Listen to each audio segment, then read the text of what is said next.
शिव एक तरह के घूमते फिरते रहने वाले पति थे। वह लगातार कई कई सालों तक घूमते रहते थे। वे कहीं भी चले जाते थे। उन दिनों कोई सेल फोन और ईमेल नहीं हुआ करते थे, इसलिए जब वह जाते थे तो पार्वती का उनके कोई संपर्क नहीं रहता था और वह काफी अकेलापन महसूस करती थीं। साथ ही शिव की प्रकृति को देखते हुए उन्हें मानव मूल का नहीं यक्ष स्वरूपी माना जाता था, इसलिए पार्वती उनके बच्चे को जन्म नहीं दे सकती थी। तो अपने अकेलेपन और इच्छा के कारण और मातृत्व भाव की वजह से उन्होंने एक शिशु को बनाने और उसमें प्राण फूंकने का फैसला किया। उन्होंने अपनी एक चीज ली, अपने शरीर पर लगे चंदन के लेप को तेल के साथ मिलाकर एक शिशु का रूप दिया और उसमें जीवन डाल दिया। यह भले ही दूर की कौड़ी लगे, लेकिन आजकल विज्ञान में भी इस तरह की चर्चा होती है।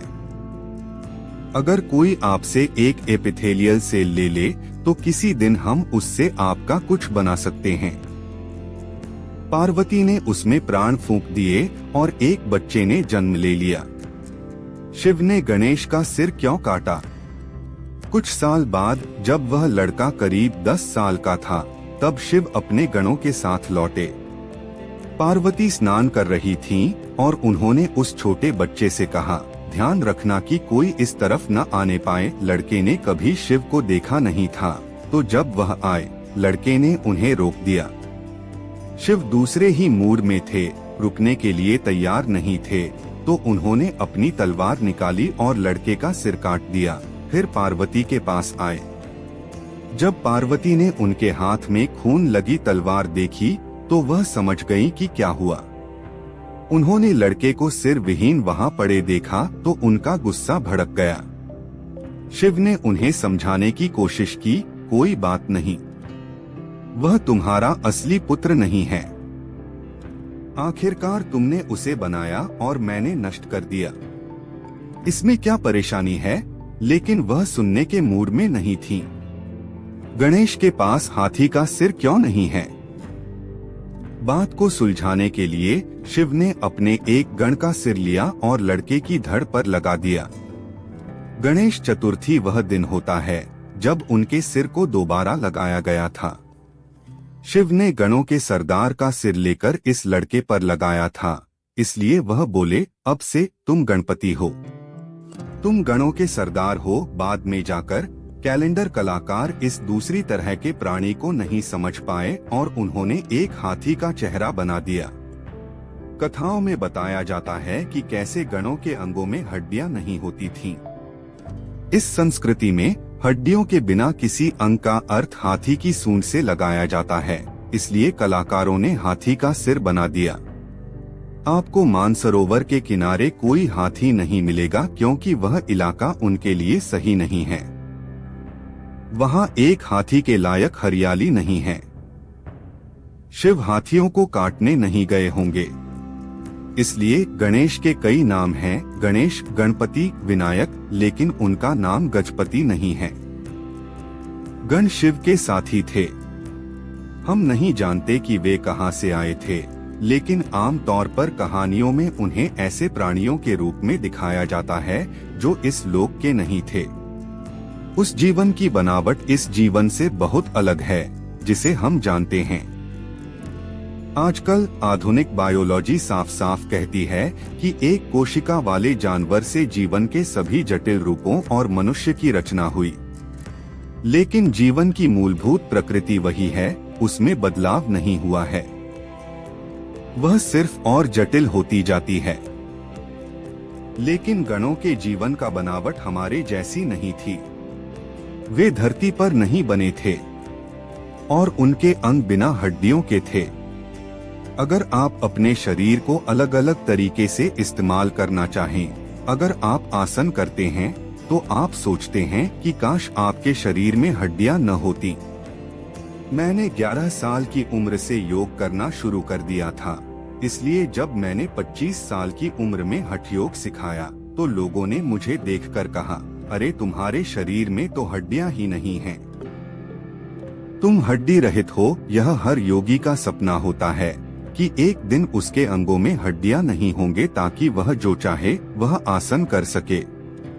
गोलमटोल विद्वान। हजारों सालों से गणेश चतुर्थी मनाई जा रही है और गणपति सबसे लोकप्रिय और भारत से सबसे ज्यादा बाहर जाने वाले देवता बन गए हैं। वह बहुत लचीले हैं। वह कई रूप और मुद्राएं अपना सकते हैं। वह शिक्षा के देवता भी हैं। वह एक बड़े विद्वान थे। गणपति को हमेशा एक किताब और कलम के साथ दिखाया जाता है जो उनकी विद्वता को दर्शाता है। उनकी विद्वता और बुद्धि आम इंसानों की क्षमता से परे थी और उन्हें भोजन बहुत पसंद था। आम तौर पर अगर किसी को विद्वान दिखना है तो वह दुबला पतला होना पसंद करता है, लेकिन यह खाते पीते गोलमटोल विद्वान थे। इस दिन आम तौर पर लोग मानते हैं कि आपको बस अच्छा खाना चाहिए।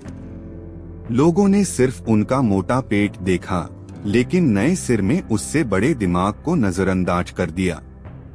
वह सबसे महत्वपूर्ण है। उनका पेट बाद में मोटा हुआ।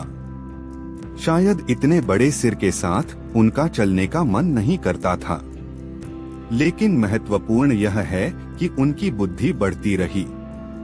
तो यह दिन सिर्फ खाने का नहीं है।